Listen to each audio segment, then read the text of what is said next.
Assalamu alaikum wa rahmatullahi wa barakatuh. Peace, mercy, and blessings of God be upon you. This is another presentation from www.central-mosque.com and from the Humble Heart YouTube channel about Hagia Sophia. Why did the Muslims convert a church into a mosque? Before I begin, let me digress and give you an official Latin term from the Catholic Church, and it is Interpretatio Christiana. It means symbols, images, festivities, and places of worship were repurposed or reinterpreted for Christianity. Today, we find numerous churches in Greece and in Italy and even in the Vatican which were repurposed from pagan sites. If I start giving you examples, this will be a presentation in its own right. But for starters, look up this Latin term and then read the history of St. Peter's Basilica at the Vatican. You will never hear about the Christian reinterpretation from pagan history, which can be witnessed all over Europe from the mainstream media. So let's return to our topic. Is this glorious and magnificent building Hagia Sophia Church, or Hagia Sophia Jame, or the mosque? Neither the Muslims nor the Ottomans have any history of converting churches into mosques, and there are literally hundreds of churches in modern day Turkey which are iconic and historical. Armenian Apostolic Church, established in 301, is an example which is still open for service and functioning as a Christian church. The Armenian Patriarch of Constantinople, which looks after the religious affairs of the church, was established in 1461 and is still functioning. There is a Getronigan Armenian High School close to the church and operating since 1st of September 1866. Remember that the Ottomans are accused of Armenian genocide, so I've given you a specific example of Armenian church, society, and school operating from 301 and 1461 and 1866 without any issues. In 1453, when Sultan Muhammad Fateh II conquered Constantinople, the Catholics and the Orthodox Christians considered each other's heretics. Medieval Christianity was superstitious, and there were plots, rebellions, and murders against each other for centuries. When the Orthodox Christians militarily lost to Sultan Muhammad Fateh II, Constantine and the Patriarch of Hagia Sophia were neither captured nor killed. The Christians, due to their superstitious beliefs, believed that Constantine ascended to the heavens aided by the angels and will one day descend with a divine army to fight the Muslims. Hagia Sophia was not just a church, but a political seat and center of military power. The Orthodox Christians were defeated, so they offered it to Sultan Muhammad Fateh II in abject and absolute surrender. Even when they believed that while Hagia Sophia remained under Christian domination, Christianity could not be defeated. The spiritual mentor of Sultan Muhammad Fateh II was Maulana Shamsuddin Aq, rahimahullah ta'ala, or Ak Shamsuddin as known by the Turks. He impressed upon Sultan Muhammad Fateh II that as long as Hagia Sophia remained, ideologically the Christians will rebel, mutiny, and fight in Constantinople. He's called Aq, which means that his skin, hair, and beard had turned white due to Sufi exertions. Remember that the Catholics and Orthodox Christians considered each other heretics and hated each other, but both welcomed Muslims. Large immigration of both groups started into Constantinople.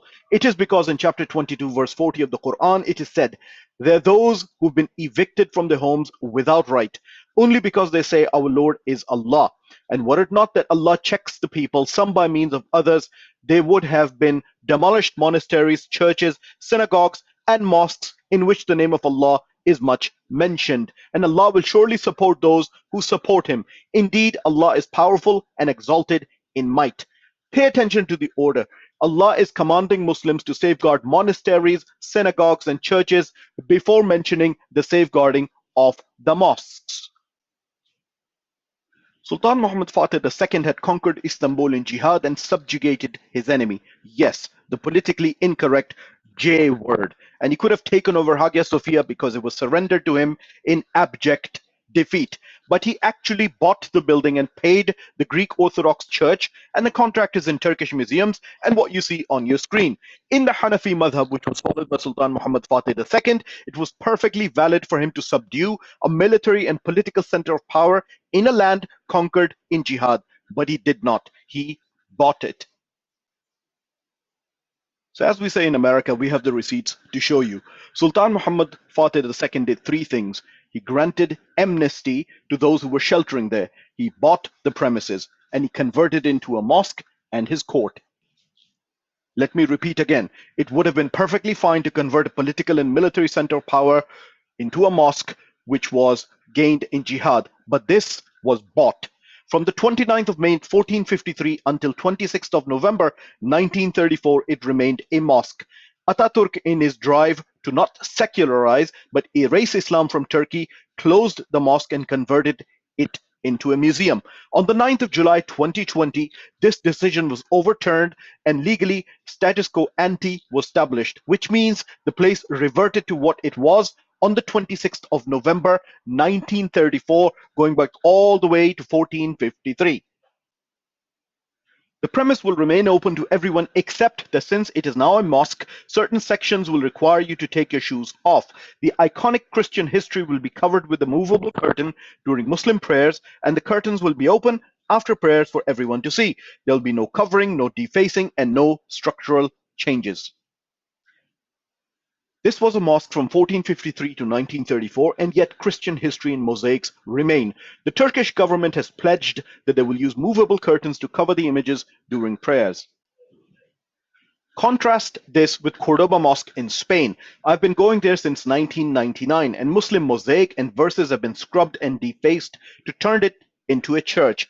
Now when you visit, the security even tells you to remove Muslim headgear for men.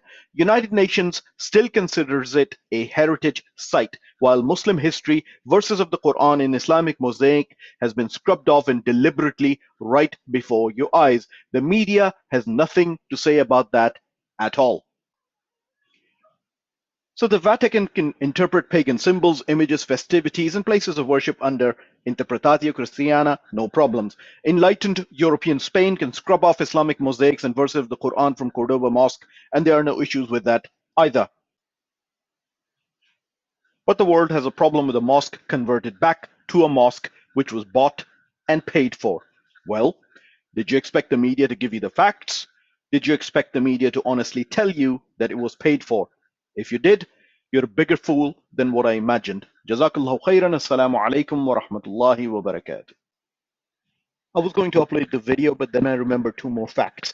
Before the Ottomans conquered Constantinople, the Crusaders entered the city, killed people, and they crowned a prostitute as the Pope of Orthodox Church right inside Hagia Sophia.